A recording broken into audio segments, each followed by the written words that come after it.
에베소서 5장 15절에서 17절의 말씀 다 같이 큰 목소리로 합독하겠습니다.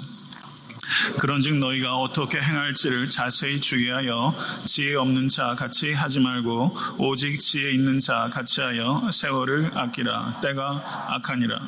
그러므로 어리석은 자가 되지 말고 오직 주의 뜻이 무엇인가 이해하라. 아멘. 하나님의 말씀입니다.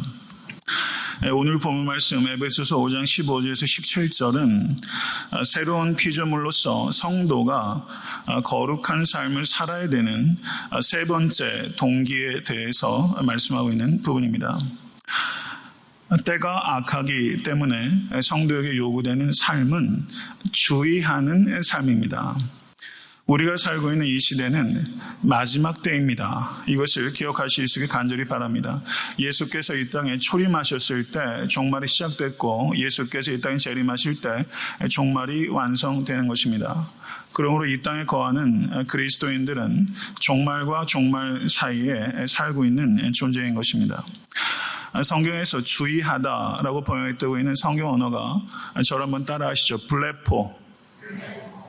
블레포라는 단어인데요. 잊어버리실 거예요. 근데 큰 기대 안 합니다. 근데 반복되다 보면 언젠가 기억나실 수 있을 것 같고요. 반갑게 들리게 될 날이 있을 거예요. 블레포라는 단어 굉장히 중요해요. 왜 중요하냐면 예수 그리스도께서 잡혀가시기 직전에 감난산에서 가르치신 것을 올리브 디스코스라고도 말하고 페어웰 디스코스라고도 말합니다. 예수님의 작별 강론이라고 할 수 있는데 마가복음 13장 전체가 할애돼서 예수 그리스도의 페어웰 디스코스 내용은 종말론에 대한 것입니다. 그런데 예수 그리스도의 종말론의 가르침의 핵심은 블레포, 삼가하라, 주의하라 라는 것입니다. 종말에 대한 가르침의 핵심은 주의하는 것입니다. 그러므로 종말 신앙을 한마디로 요약하면 주의하는 신앙입니다. 종말 신앙은 주의하는 신앙이에요. 그러면 종말 신앙인 주의하는 신앙을 우리가 성도로서 무엇에 주의해야 되는가? 그것을 사도 바울께서는 어떻게 행할지를 주의하라. 어떻게 행할지를 주의하라. 라고 말씀하고 있는 것입니다. 에베소서 5장 11절을 보시면 너희는 열매 없는 어둠의 일에 참여하지 말고 도리어 책망하라 라고 사도 바울께서 명령했습니다. 이렇게 다른 사람들에게 그들의 윤리적인 문제를 책망하기 전에 선항되어야 되는 것이 있는데 그것은 성도가 자기의 행함이 어떠한지를 살펴봐야 된다는 것입니다. 우리가 다른 사람을 책망하기 전에 내 행동을 주의 깊게 살피지 않으면 책망할 수 없는 것입니다. 이것이 성도에게 전제되어야 되는 것입니다. 행하다라고 번역되고 있는 성경 언어가 페리파테오라는 단어인데 이 단어 역시 매우 중요한 단어입니다. 사도 바울께서 에베소서의 윤리적인 권면을 5번 하실 때 이 페리파테오라는 단어를 5번 사용하고 있는데 에베소서 4장 1절과 17절, 5장 2절과 5장 8절 그리고 오늘 본문인 5장 16절에 이 페리파테오라는 단어를 5번 사용하고 있습니다. 그런데 이 행하다라고 번역하고 있는 이 페리파테오는 영어로 번역할 때는 to walk, 걷다, to live 이런 뜻이 있어요. 페리파테오. 성도 여러분, 갈라디아서 5장 16절을 보시면 내가 이르노니 너희는 성령을 쫓아 행하라 라고 했을 때 그 단어가 페리파테오라는 단어고 빌립보서 1장 27절에도 오직 너희는 그리스도 복음에 합당하게 생활하라 라고 했을 때 생활하다라고 번역된 단어 역시 페리파테오라는 단어인 것입니다. 성도 여러분, 성도는 성령과 더불어 페리파테오 하는 사람입니다. 성령과 더불어 여행 중인 사람, 그 사람이 성도입니다. 성도 여러분, 성령을 쫓아 복음을 성도님들의 행함 가운데 반영하시면서 매 순간, 매일, 매월, 매년 그리고 평생을 살아가기를 원하십니까? 성도 여러분, 하나님의 은혜로 말미암아 우리는 지옥에서 구출됐고 지옥에서 구출되었을 뿐만 아니라 죄로부터도 구출된 것입니다. 이것이 하나님의 deliverance, 하나님의 구원의 이중적인 의미입니다. 성도는 지옥에서부터 구출되었을 뿐만 아니라 죄로부터도 구출된 존재입니다. 하나님의 은혜로 구원받은 성도는 하나님의 은혜로 죄된 삶을 떠나서 거룩한 삶을 살아가기를 원하고 살아갈 수 있는 능력이 주어진 성도고, 그리고 거룩한 삶의 열매를 맺을 수 있게 된 존재입니다. 그것이 성도입니다. 성도 여러분, 그리스도인들은 천국에 가기 위해서 선한 행위를 하는 것이 아니라 천국에 갈 것이기 때문에 선한 행위를 할 수밖에 없는 것입니다. 할렐루야. 우린 천국에 갈 것이기 때문에 선한 행위를 할 수밖에 없는 존재. 우리는 선한 행위를 공로로 쌓아서 천국에 가기 위해서 선한 행위를 하는 사람이 아니라 천국에 갈 것이기 때문에 선한 행위를 은혜로 하는 존재. 그게 성도요, 여러분이요, 접니다. 아멘. 믿으십니까? 아멘. 그리고 사도 바울께서는 지혜 없는 자와 지혜 있는 자를 명확하게 대조적으로 말하고 있어요. 지혜 없는 자, 지혜 있는 자. 그리고 17절에서는 지혜 없는 자를 어리석은 자라고 말하고 있어요. 성도 여러분, 오늘 보니까 어린 자녀들도 더러 당하기라서 데리고 왔는데 잘하셨습니다. 어린 자녀들이 지혜 있게 성장했으면 좋겠어요. 성도 여러분, 지식과 지혜가 어떻게 다릅니까? 세상에서도 지식과 지혜를 구별합니다. 그럼 지식은 무엇입니까? 지식은 단순한 어떤 사실에 대한 축적이라고 말한다면, 지혜는 그 지식을 잘 활용하는 판단력, 이것을 지혜라고 일반적으로 구분해서 말합니다. 다시 말하면 지혜는 지식을 삶의 실제적인 국면에 관계시키고 적용시키는 능력, 그게 지혜예요. 그런데 세상 사람들 보게 되면 지식은 너무너무 많은데 그 지식을 실제 삶의 상황 가운데 적용할 수 있는 지혜가 현저하게 부족한 사람들이 있어요. 분명히 있습니다. 가방끈이 길다 못해 PhD가 2-3개씩 있어도 조금만 어려움을 닥치면 어쩔 줄 몰라하는 사람, 지식이 무색한 사람, 그런 사람 분명히 있어요. 그런데 지식은 좀 부족한 것 같아도 삶의 지혜가 있는 사람들이 있어요. 삶의 모든 국면에 가지고 있는 지식을 관계시키고 적용시키는 사람, 그 사람을 우린 지혜자라고 말하는 것입니다. 성도 여러분, 어떤 마을에 바보 소년이 한 사람이 있었어요. 그 사람들이 이 바보 소년을 맨날 데려다 놓고 50원짜리하고 100원짜리를 놓고서 뭐 가질래? 이렇게 물어요. 그럼 소년이 영락 없이 100원짜리는 빼고 50원짜리만 가져가는 거예요. 그러니까 바보 소리를 들어요. 그 마을 사람들이 이 아이를 불러다 놓고 50원짜리하고 100원짜리를 놓고 뭐 가질래? 계속 물어요. 그럼 얘는 50원짜리를 맨날 주워가요. 그렇게 시간이 많이 지났어요. 그런데 세월이 흘러서 이 마을에 알아주는 바보였던 이 소년이 마을에 제일 돈 많은 사람이 됐어요. 그래가지고 사람들이 찾아가서 이제는 바보라고 함부로 못하죠. 당신께서 어떻게 이렇게 큰 부자가 되었습니까? 그랬더니 그 사람이 그런 거예요. 사람들이 내가 50원짜리를 잡으면 재미있다고 자꾸 시키지만 제가 100원짜리를 잡으면 더 이상 저보고 지불하고 안 할 것입니다. 그래서 저는 일부러 50원짜리를 주웠고 그래서 부자가 됐습니다. 이렇게 대답했다는 거예요. 성도 여러분, 이 50원짜리를 계속 집었던 이 소년, 바보 같지만 실제는 지혜로운 사람이고, 이 아이를 놀렸던 마을 사람들은 자기가 똑똑한 줄 알지만 사실은 바보짓 하는 거죠. 이 이야기가 오늘 본문 말씀과 직접적인 연관이 좀 약한지 몰라도 제가 이 말씀을 드리는 이유는 내가 지혜롭다고 생각하는데 사실은 바보짓 하고 있을 수 있다는 거. 우리가 그렇게 참 많이 살아요. 헛똑똑이처럼 살 때 많이 있어요. 얼마나 많은지 몰라요, 성도 여러분. 성도 여러분, 우리가 누군지를 알아야 됩니다. 그런데 성경은요, 우리가 지식을 삶의 국면에 관계시키고 적용시키는 것을 지혜라고 일반적으로 말하는데, 물론 성경적인 지혜도 그것과 매우 관계가 깊지만 성경적인 지혜의 출발은 하나님을 믿는 데 있습니다. 시편 53편 1절에 어리석은 자는 그 마음에 이르기를 하나님이 없다 하도다. 이게 어리석은 자예요. 어리석음의 근원에는 불신이 있습니다. 성도 여러분, 가장 중요한 지혜는 무엇입니까? 가장 중요한 지식은 무엇입니까? 그것은 구원에 관한 지식이 가장 중요한 지식이고, 그러면 가장 고귀한 지혜는 무엇입니까? 구원에 관한 지식을 내 삶의 모든 국면에 적용시키는 것. 그게 지혜 중에 지혜 아닙니까?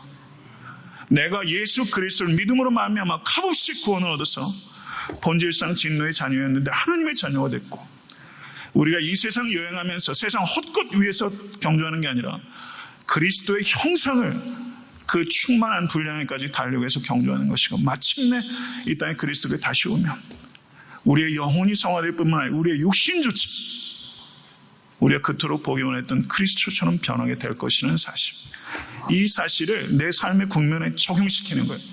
내가 어려울 때, 힘들 때, 가난해졌을 때, 실패했을 때, 병들었을 때, 그 모든 국면에 이 사실을 적용시키는 사람, 복음을 적용시키는 사람, 우울해질 때, 두려워질 때, 성도 여러분, 그때 복음을 적용시키는 것, 복음을 적용시키는 것 최고의 지혜예요.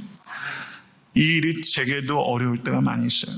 성도 여러분, 그렇지만 성도 여러분, 정확한 성경적인 지식, 구원에 대한 지식이 성도 여러분들의 모든 삶의 국면에 적용돼서 정말 지혜자가 될 수 있게 되기를 우리 주 예수 그리스도 이름으로 간절히 축원합니다. 어리석은 사람의 특징이 여러 가지가 있어요. 어리석은 사람은 감정의 지배를 받습니다. 어리석은 자는 그 노를 다 드러내어도 지혜로운 자는 그 노를 억제하느니라. 그리고 어리석은 사람은 욕망의 지배를 받아요. 하나님은 이르시되 어리석은 자여 오늘 밤에 내 영혼을 도로 찾으리니 그러면 내 예비한 것이 네 것이 되겠느냐 하셨으니 자기를 위하여 재물을 쌓아두고 하나님께 대하여 부요치 못한 자가 이와 같으니라. 재물 쌓아두고 하나님께 대하여 부요치 못한 사람, 어리석은 사람이에요. 욕망의 지배를 받는 사람입니다. 그리고 어리석은 사람은 열심의 지배를 받는 사람이에요. 열심의 지배. 오해하지 마십시오. 열정이 있어야 됩니다. 눈이 총기가 있어서 반짝반짝 해야 돼요. 열심히 있어야 돼요. 그런데 문제는 열심히 진리의 통제를 받을 때 열심히 의미를 잊지, 열심히 진리의 통제를 받지 않으면 그 열심 때문에 그만큼 더 되돌아와야 돼요. 잘못된 방향으로 열심을 갖는 것 골치 아픕니다. 열심은 항상 진리의 통제를 받아야 되고, 성도님들께서 교회에 사역을 하실 때 열심히 있으셔야 됩니다. 그 일이 큰 일이든 작은 일이든. 그런데 그 열심이 항상 진리의 통제를 받는 사람, 특별히 오늘 이 자리에 젊은이들 많이 있는데요, 진리의 통제를 받는 열정을 갖는 청년이 되셔서 세상에 큰 소동을 일으키는, 창조주를 두려워하고 기억하는 청년 되실 수 있게 되기를 나사 예수 그리스도를 간절히 축원합니다. 어리석은 사람은 다각도로 생각하지 못해요. 어리석은 사람은 부분을 전체처럼 부풀립니다. 그리고 근시안적인 눈으로 보고서 그게 다라고 생각해요. 그리고 어리석은 사람은 합리적이지 못하고 자기 합리화를 합니다. 그게 어리석은 사람이에요. 성도 여러분, 어리석은 사람은 그래서 후회가 많아요. 껄껄껄 하다가 세월 다 보내요. 그러면 좋았을걸. 그때 그랬으면 좋았을걸. 껄껄껄 한다고요. 근데 가만히 생각해 보세요. 성도 여러분, 어리석은 지혜가 이성적인 것을 뛰어넘는 것입니다. 그런데 교회 안에도 상식이 많습니까? 비상식이 많습니까? 비상식이 굉장히 많아요. 교회 안에 성도 여러분, 이성적이어야 됩니다. 이성은 하나님께서 우리에게 주신 선물이에요. 레셔널 해야 됩니다. 라직이 있어야 됩니다. 그런데 교회 안에 벌어지는 일들이 라직이 없고 이성이 없는 일들이 허다해요. 그러나 그리스도인들은 이성을 존중하지만 이성의 지배를 받는 존재가 아니라 영의 지배를 받는 사람이에요. 우리는 이성을 뛰어넘어서 영의 지배를 받는 사람이에요. 교회 안에 상식과 논리와 이성은 기초입니다. 그리고 그걸 뛰어넘어서 스피리추얼한 거예요. 그런 것들을 도외시한 게 영적인 게 아니라는 것을 기억하시고, 성도 여러분, 상식적일 수 있기 위해서 노력하십시오. 중요한 것입니다. 성도 여러분, 그러면 지혜자의 특징은 무엇인가? 지혜자는 하나님을 경외합니다. 그게 믿는 자의 지혜입니다. 하나님을 경외하는 것. 성도 여러분, 만유의 창조주이신 하나님을 믿으십니까? 모든 것들이 하나님의 말씀으로 된 것이고 그리스도가 없이는 된 것이 하나도 없다라고 성경 분명하게 말씀하고 있고, 우리는 하나님의 이 성경의 말씀을 인간의 리터러처가 아니라 성령의 숨결이 있는 하나님의 말씀으로 받는 성도입니다. 켈빈이 무슨 말을 했냐면 Without knowledge of God, there is no knowledge of self 라는 매우 중요한 명제를 말했어요. 하나님에 대한 지식이 없으면 자기 자신에 대한 지식을 가질 수 없습니다.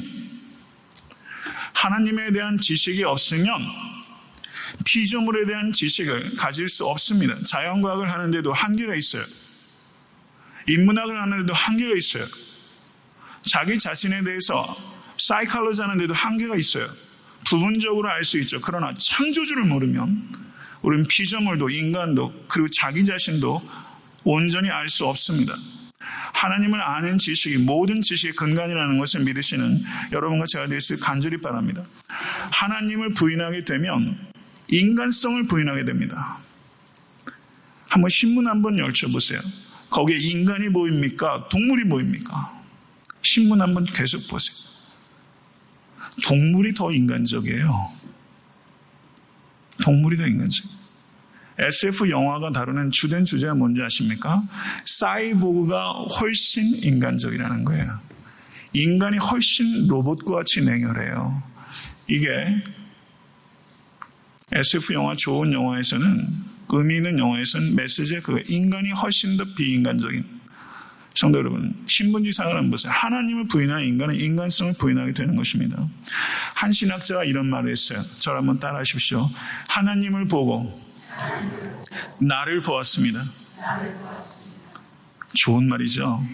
하나님을 보고 나를 보았습니다. 성도 여러분, 자기를 아세요? 성도님과 얘기를 하다 보면요, 안에 상처들이 너무 많다는 걸 제가 느껴요. 제 안에도 상처들이 있겠죠. 근데 그리스도의 상처를 아는 순간 제 상처가 별로 의미가 없었어요. 근데 성도님도 이렇게 대화하다 보면 이 화상 같은 상처 있잖아요. 오래 지났는데 흉터가 역력한 상처들, 그런 게 느껴질 때가 있어요. 성도 여러분, 모쪼록 하나님을 보시고 나를 보실 수 있기를 간절히 바라고, 내가 보는 나, 세상이 보는 나 이젠 별로 중요하지 않아요.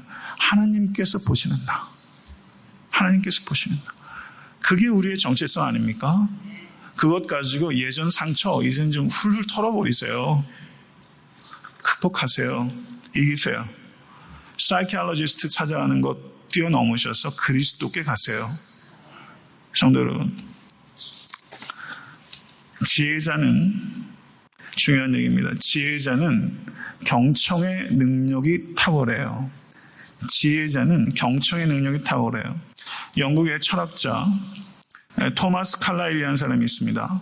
이 토마스 칼라일이 무슨 말을 했냐면, 말하는 것은 지식의 영역이고 듣는 것은 지혜의 영역이다.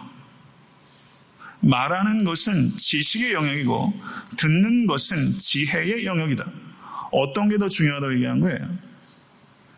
듣는 것을 더 강조하고 있는 거죠. 말하는 것은 지식의 영역이에요. 지식이 있어야 뭐라고 얘기할 수 있는 거죠. 그러나 듣는 것은 지혜의 영역이다. 성도 여러분, 제가 성도님들과 상담을 해도 제가 드렸던 조언에 대해서 시간이 지나면 잊어버려요. 그런데 조언의 월딩은 잊어버리는데, 성도 여러분, 경청한 성도님이 안 목사에게 가서 얘기를 했더니 안 목사님 내 말을 경청해 주셨어. 제가 드렸던 어드바이스는 잊어버리는데 제가 귀담아 들어줬던 경청은 기억하는 거예요. 성도 여러분, 누군가의 관계성에서 대화할 때 성도님들이 얘기했던 거, 특별히 가르쳤던 거 기억 안 합니다. 그런데 성도님들이 들어줬어. 내가 이 집사님께 얘기했더니, 이 장로님께 얘기했더니 들어줬어. 내 말 끝까지 들어줬어. 그게 기억에 남는 거예요. 경청하는 것이 지혜자의 근본입니다. 그래서 폴틸리라는 독일의 신학자는 이런 말을 했습니다. The first duty of love is to listen. 사랑의 첫 번째 의무는 듣는 것이다.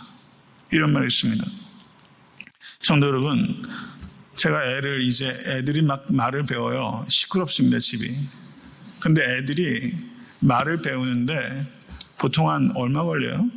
경우에 따라 차이는 있겠지만 한 2년 걸린다고 하면 말을 다른 사람에게 하는 것을 배우는데 2년, 다른 사람의 말을 듣는 데는 몇 년 걸려요? 80년. 80년이 지나도 다른 사람 말을 못 알아듣는 경우도 있어요. 철든 사람은 좀 일찍 알아듣죠. 다른 사람이 말하는 것은 2년이면 대충 배우는데 다른 사람 말을 듣는 것은 평생 해도 못 듣는 경우가 많아요. 저는 얼마나 예외일까요? 성도 여러분, 모쪼록 지혜자는 경청을 하는 사람이에요. 경청의 능력이 배가 되신 여러분과 제가 되시 간절히 축원합니다. 지혜자는 본능이나 감정이나 욕구에 따라 휘둘리지 아니하고 부분을 보고서 예단하지 않고 그리고 경솔하게 행동하지 않습니다. 지혜자는 전체를 봅니다. 그리고 종합적으로 판단합니다. 그리고 지혜자는 균형을 유지합니다. 한쪽으로 경도되지 않습니다. 그리고 지혜자는 표면을 보는데 그치지 않고 표면을 뚫고 들어가서 근원적인 문제와 근원적인 원리를 파악합니다. 그래서 지혜자는 근원을 보는 사람, 지혜자는 뿌리를 보는 사람. 나무가 병들고 죽는 문제는 사실은 뿌리에 있는 거거든요. 이 세상에 여러 가지 다양한 문제들이 있지만 한국의 메르스 문제부터 표피적인 문제들이 있지만 사실은 근원적인 문제가 있는 것이고 지혜자는 근원을 파악하고 근원을 해결할 수 있는 사람입니다. 성도 여러분, 지혜자는 신중해야 할 때 신중하고 과감해야 할 때 신속합니다. 이 두 가지가 바뀌면 참 멋없는 사람이에요. 신중해야 할 때 신중하고 과감해야 될 때 신속한 성도, 그런 성도 되시길 간절히 바랍니다. 그런데 이와 같은 지혜는 내가 책을 읽는다고 자기가 노력한다고 도달할 수 있는 한계가 있어요. 지혜는 기도해야 되는 영역입니다. 하나님께 기도해야 합니다. 우리 자녀들에게 지혜를 달라고 기도하셔야 됩니다. 생명에 관한 지혜를 달라고 기도하실 수 간절히 바랍니다. 윤리학자 라이놀드 니버가 이런 기도를 했어요. 경청하십시오. 하나님이여, 고칠 수 있는 것에 대해서는 그것을 고칠 수 있는 용기를 주시고 고칠 수 없는 것에 대해서는 그것을 받아들일 수 있는 냉정함을 주옵소서. 그리하여 고칠 수 있는 것과 고칠 수 없는 것을 식별할 수 있는 지혜를 주옵소서. 성도 여러분, 이 자리에서 성도님께서 용기와 냉정함과 그리고 지혜를 가지실 수 있길 바라고 우리 자녀들이 이런 자녀들로 양육하고 싶습니다. 이 일들을 위해서 기도하지 않으면, 그리고 부모가 이런 데 관심을 갖지 않으면, 그리고 이런 것에 대한 미덕을 부모가 공감하지 않으면 애들이 이렇게 키워낼 수가 없어요. 이 부분에 대해서 깊이 생각하십시오. 성도 여러분, 너희 중에 누구든지 지혜가 부족하거든 모든 사람에게 후히 주시고 꾸짖지 아니하시는 하나님께 구하라. 그리하면 주시리. 성도 여러분, 저를 위해서 좀 기도해 주십시오. 저 아둔한 사람이에요. 목회를 어떻게 하는지 모르겠어요. 안성훈 목사가 지혜롭게 잘할 수 있도록 성도 여러분 계속 기도해 주세요. 은퇴할 때까지 지혜롭게 잘할 수 있도록 기도해 주시는 만큼 제가 사람 노릇할 겁니다. 성도 여러분, 지혜자의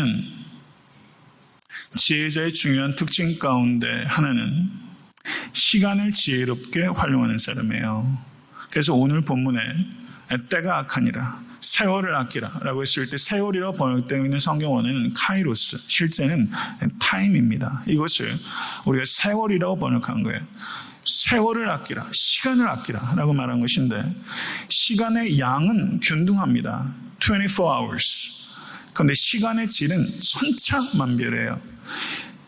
똑같은 개인도 제가 어저께 가지고 있었던 24시간의 시간의 질과 오늘 제가 가지고 있는 24시간의 시간의 질은 차이가 있어요. 이 일을 위해서 기도해야 합니다. 새벽마다 저는 하루 시작하면서 하나님 오늘 하루의 시간을 위해서 저는 기도해요. 기도할 때 경솔하지 않게 시간 쓸 수 있습니다. 여기서 아끼다라고 번역하고 있는 성경 언어가 엑사고라조라는 단어인데 이 단어가 갈라디아서 3장 13절과 4장 5절에 속량하다라고 redeem했다라고 번역하고 있습니다. redeem, 속량하다, 구속하다라는 뜻이에요. 그러면 시간을 아낀다는 의미가 무엇인가? 속량하다는 것은 예수 그리스도의 핏값을 주고 사탄으로부터 되사다 이런 뜻 아닙니까?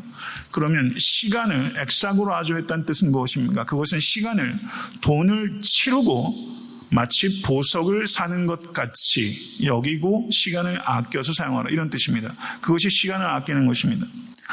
시간을 보석같이 쓴다는 것은 주의 뜻을 분별하여 주님께 기쁨이 되는 선한 일들을 할 수 있는 기회를 허비하지 않는다라는 뜻입니다. 성도 여러분, 그러나 중요한 게 있습니다. 시간을 아낀다고 하면서 기도하는 시간을 아끼면 안 됩니다. 시간을 아끼는 첫 번째 걸음은 기도하는 것입니다. 기도하는 데 시간을 쏟는 것입니다. 기도해야 시간의 우선순위를 정할 수 있고 하루를 살면서 바쁜 일에 쫓겨가지 않고 중요한 일을 우선순위에 따라 선별하여 할 수 있는 것입니다. 정말 시간을 잘 활용하는 사람은 기도하는 사람입니다. 성도 여러분, 철로 역정을 쓴 존 버년이 이런 말을 했어요. 한번 따라해 보세요. 한 사람이 있었다. 그가 기도할수록 시간이 많아졌다. 이 기가 막힌 말 아니에요? 한 사람이 있었다. 그가 기도할수록 시간이 많아졌다. 한번 음미를 한번 해보세요. 기도할수록 시간이 많아졌다. 깊이 생각할 말입니다. 성도 여러분, 그리스도인들이 거룩하고 열매 맺는 삶에 가장 치명적이고 은밀한 장애물이 어떤 죄라고 생각하세요? 어떤 죄일까요?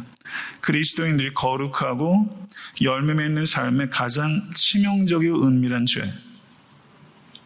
뭘까요? 게으름입니다. 게으름이 거룩하고 열매 맺는 삶의 가장 치명적이고 은밀한 독소예요. 그런데 문제는 사람들이 게으름을 심각한 죄라고 생각하지 않고 그 사람이 가지고 있는 한 성향 정도라고 생각하는데 문제가 있어요. 게으름은 매우 심각한 죄입니다. 잠언 22장 13절에 게으른 자는 말하기를 사자가 밖에 있은즉 내가 나가면 거리에서 찢기겠다 하느니라. 거리에 안 나가는 이유가 사자에게 찢긴다는 거 핑계죠. 게으른 사람은 할 수 없는 일은 내가 할 수 없는 일이라 못하고 할 수 있는 일은 시시해서 못한대요. 그게 게으른 사람의 말이에요. 게으른 사람은 핑계 귀재예요. 핑계가 오만 핑계 다 있어요. 거리에 사자가 있다는 핑계를 대지 않습니까? 몸이 10개라도 할 수 없다. 저도 이런 말 가끔 써요. 한국 사람들 바쁘다 바빠. 그런데 가만히 생각해 보세요. 정말 시간이 부족해서 일을 못하는 게 아니라 사실상은 부지런하지 못해서 못하는 경우가 훨씬 많아요. 성도 여러분, 게으름은 사탄의 공작소다라는 말이 있습니다. 사탄은 게으름을 이용합니다.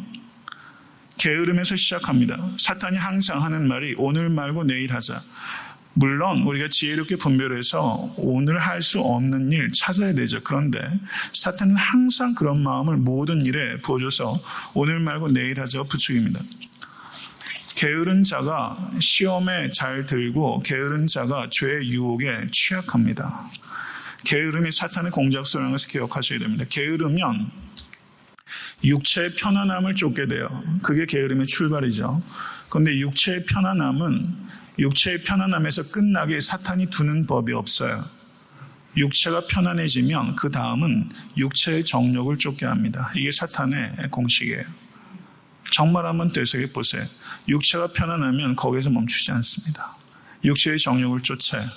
이것을 기억하셔야 됩니다. 늪과 같아요. 게으름에 빠지기 시작하면 늪과 같이 더 심각한 죄로 중독돼 들어간다는 것을 성도 여러분 기억하십시오.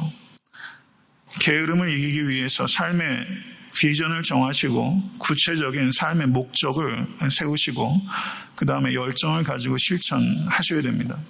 성도 여러분, 우리가 뜨겁고 간절히 기도하지 못하는 이유가 뭔지 아세요? 구체적이고 명확한 비전이 없기 때문이에요. 그렇기 때문에 기도가 두리뭉실하고 열정적이질 않아요. 성도 여러분, 게으른 사람은 절대 열정적으로 기도하지 못합니다. 만약에 성도님들께서 뜨겁게 기도할 수 없다면, 하지 못한다면 성도 여러분, 게으르기 때문이에요. 정말 내가 혼신의 힘을 다해서 가지고 있는 추구하는 비전과 목적이 있다면 뜨겁게 기도할 수 있습니다. 성도 여러분, 왜 우리가 뜨겁게 기도해야 되는가? 그것은 하나님께서 뭘 도와주셨는지를 명확하게 알 수 있어요. 내가 뜨겁게 분명하게 기도했던 게 있기 때문에 하나님께서 뭘 도와주셨는지를 내가 알 수 있고, 두 번째, 내가 그 목표대로 성실하게 살았는지를 검증할 수 있어요. 이것을 깊이 생각하실 수 있는 여러분과 제가 될 수 있길 간절히 바랍니다. 말씀을 맺겠습니다. 마지막으로 사도 바울께서는 주의 뜻이 무엇인가 이해하는 자가 되라라고 말씀하고 있습니다. 신앙생활은 이해에 기초하는 겁니다. understanding을 해야 되는 거예요. 맹신하는 것이 아닙니다.